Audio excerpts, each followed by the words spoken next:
Hello, welcome to my channel Baharampur blog at টোনা। তো আজও একটা হায়দ্রাবাদের ভিডিও তোমাদের সঙ্গে শেয়ার করব।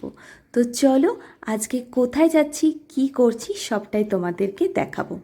তো আজকে চলে এসেছি হায়দ্রাবাদের নেহেরু জুওলজিক্যাল পার্ক। তো এই জুটা কীভাবে কীরকম এক্সপ্লোর করলাম সেটাই আমি তোমাদের সঙ্গে শেয়ার করব। তো ফার্স্টেই টিকিট বুক করে নিতে হবে। তো টিকিট বুক করার জন্য অনলাইন অফলাইন দুটো ব্যবস্থাই কিন্তু রয়েছে। তো আমরা অনলাইন টিকিট বুক করে নিলাম। তো এবার ভেতর দিকে যাওয়া যাক। টিকিট তো বুক করে নিয়েছি। তো টিকিট প্রাইস ছিল পার পারসন 100 রুপিস। ফার্স্টে যে বোর্ডটা দেখলে ওই ম্যাপটা দেখে তোমরা পুরো ঠিক করে নেবে তোমরা কোন দিকে যাবে, কি করবে না করবে। তো এটা একটা বেশ ভালো সুবিধা। আর পার্কের ওপেনিং টাইম হচ্ছে সকাল 8:30 থেকে বিকেল 4টে। আর এই জুটা মোটামুটি তোমাদের 2-3 ঘন্টা আরামসে তোমরা বেশ কাটিয়ে নিতে পারবে।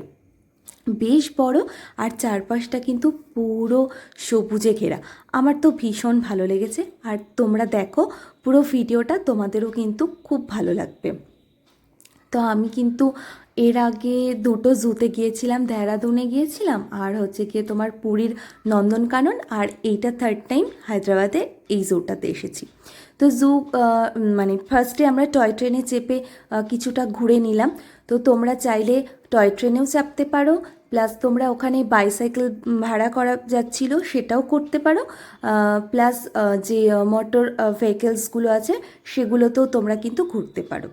তো পার্কটা তো খুব সুন্দর। তার মাঝে এই যে দেখলে তোমরা বাটারফ্লাই পার্ক বলে যেটা লেখা ছিল, মানে জুর মধ্যে একমাত্র ওটাতেই, মানে বাটারফ্লাই কিন্তু একদম ছিল না, কিন্তু এমনি ভালো। আর এরপরে আমরা তোমার জুয়ের মধ্যেই সাফারি ভিজিট করেছিলাম। তো সেটাও কিন্তু খুব ভালো লেগেছে। আর সাফারি ভিজিট করার জন্য কিন্তু তোমাদের আরও এক্সট্রা টিকিট ওখানে বুক করে নিতে হবে। এসি আর নন এসি দুরকম গাড়ির ব্যবস্থায় রয়েছে, তোমাদের যেটা ইচ্ছে তোমরা সেভাবেই ঘুরতে পারো। তো খুব খুব ভালো লেগেছে সাফারি ভিজিট করেও। ওখানে বাঘ, সিংহ আরও অনেক কিছু দেখেছি। তো তোমাদের কীরকম লাগছে ভিডিওটা তোমরা অবশ্যই কমেন্ট করে জানিও। আর ভালো লাগলে প্লিজ লাইক করো, শেয়ার করো। আর যারা এখনও পর্যন্ত আমার চ্যানেলটা সাবস্ক্রাইব করোনি, তো প্লিজ আমার চ্যানেলটা সাবস্ক্রাইব করে দিও। তো এই ভিডিওটা তো এই পর্যন্তই রইল। আরও সুন্দর সুন্দর ভিডিও নিয়ে তোমাদের সঙ্গে খুব শিগগিরই দেখা হবে। তো হায়দ্রাবাদের সালারজাং মিউজিয়ামটাও এর আগে আমি পোস্ট করেছি। তো তোমাদের কীরকম লেগেছে তো সেটাও অবশ্যই জানিও।